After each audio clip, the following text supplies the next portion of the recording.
Greetings, ladies and gentlemen, and welcome to this latest edition of Tales from Outer Space, where I take stories from across the internet and read them for your entertainment. This particular story is called The Accord, written by LgFatherAnthrocite. I need you to keep calm, he said. I am calm, she said. Look at me. Look at me. You will maintain. He stared hard into her eyes. It can't be that bad, she said, slightly exasperated. Johnson lost his crap. That Johnson, Mr. I'm a fucking robot Johnson, screamed like a little girl and damn near broke into a run. The man took a breath. Do not feck this up.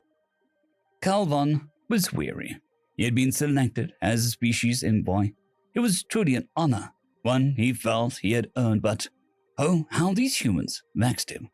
During his initial meeting with the last group, one of the humans had had some sort of outburst and was carried out by his companions. Calvon was given to believe it had something to do with his appearance.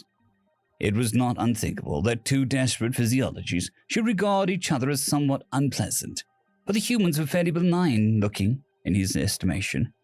However, upon entering the meeting room on his last encounter, one of the humans had immediately made a high-pitched squeal and began to shake and point at Calvon and his team.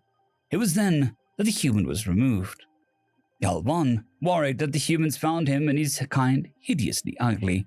He had noticed that most of the delegates from Terra were tense and had a tendency to be a little jittery. This had not been an issue when the humans were alone.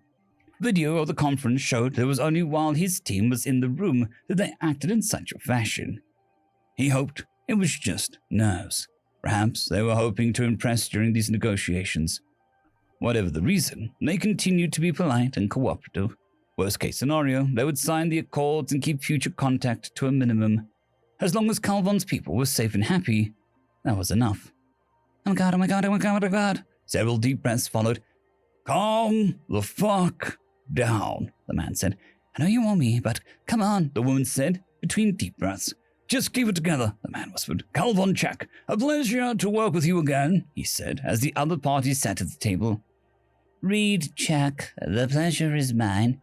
Let us continue to work to bring our two peoples together harmoniously, Calvon replied with a bow.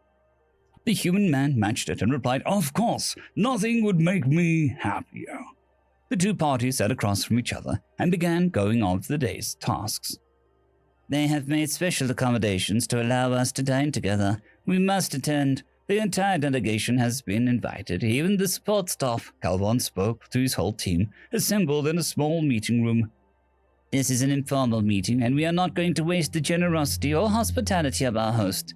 That being said, be sure to keep in mind that the humans appear to take some issue with our persons. Whether it is visual or olfactory or some other factor, do not be offended if they act strangely towards you. Simply excuse yourself and leave the room, understood? Calvon looked over the group. Everyone was nodding in the affirmative.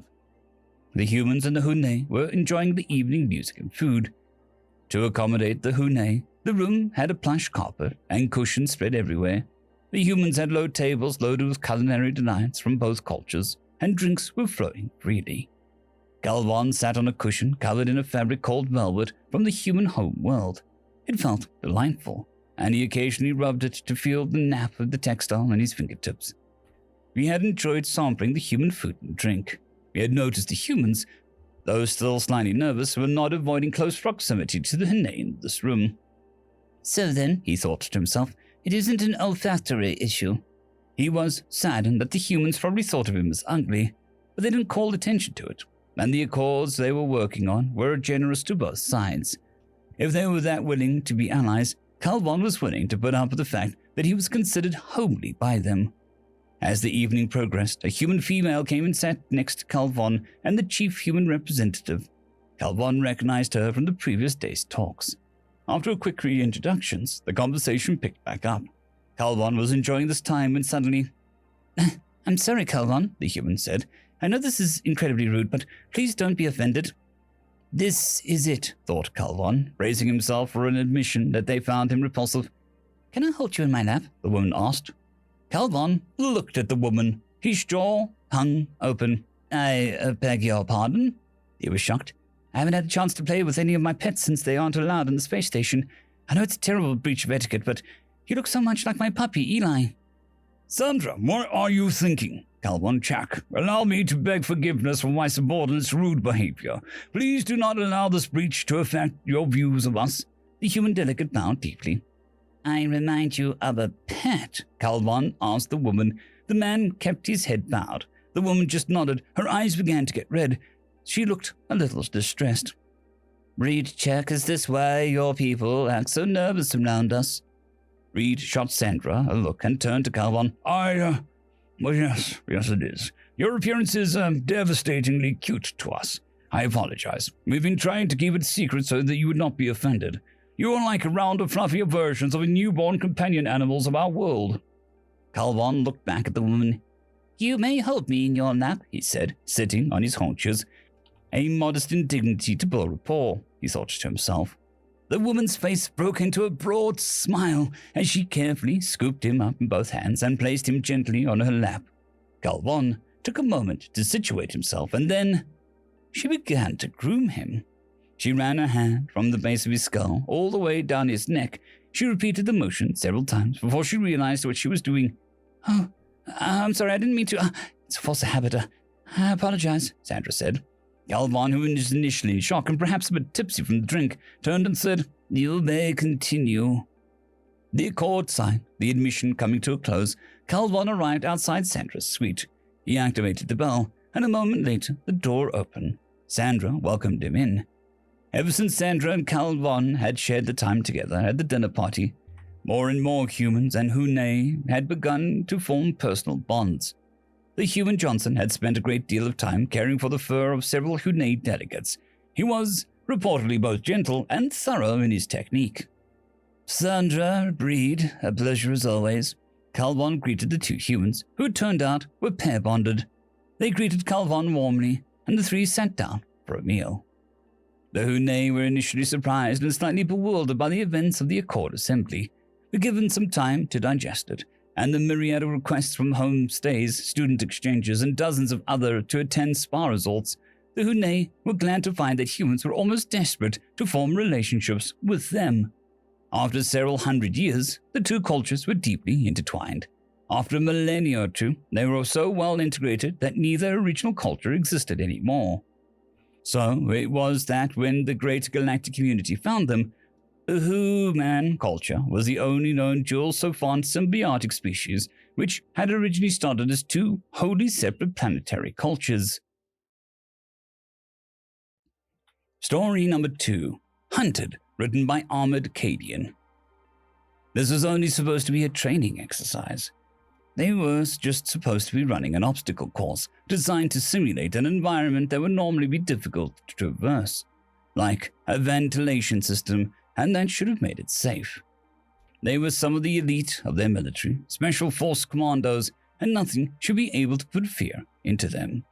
But these monsters that command managed to source, they were something else. Nothing should have been able to move like that in these confined spaces. There shouldn't be predators small enough to fit in here, while still having the necessary limb structure to clamber over the gaps. After all, the whole point of this metal obstacle course was that it didn't offer purchase for claws. But somehow these predators did exist, and they seemed extremely motivated to eliminate the entire team of Special Force Commandos. The shrieks of squad mates being eliminated one by one until they were the last. It was soul-chilling. But not as soul-chilling as turning a corner to find one of the predators' grinning faces centimeters from their face and hearing the high-pitched whisper of, "Got you, Mr. Fuzzles," before the hand grabbed their shoulder, and then that was it. All the Special Force Commandos had been eliminated by these predators. What a defeat. Hey, thanks for letting us borrow your kids for this training exercise. These guys needed to be reminded to take things seriously, and your kids certainly did that with that game. Yeah, it was good exercise for them, and honestly, I kind of thought this setup was a playground initially. We played in similar ones when I was a kid. Kids, time to go. No, you can't bring them with you, because first off, their name isn't Mr. Fuzzles, and secondly, they're a person, not a pet. No, you can't keep them as a servant either. I don't care if they said that their life belongs to you. It still belongs to their military. Yes, my word is final, because I'm the parent and you're only 4. Now, Let's go.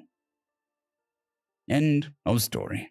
Boomerwaffen, Severin Cerberus, Bushmaster 177, Henry the Red, Caspar Arnholtz, Cold War Boomerwaffen, Elijah Silvercross, Dragzoon WRE, and Severin Cerberus. Thank you very much.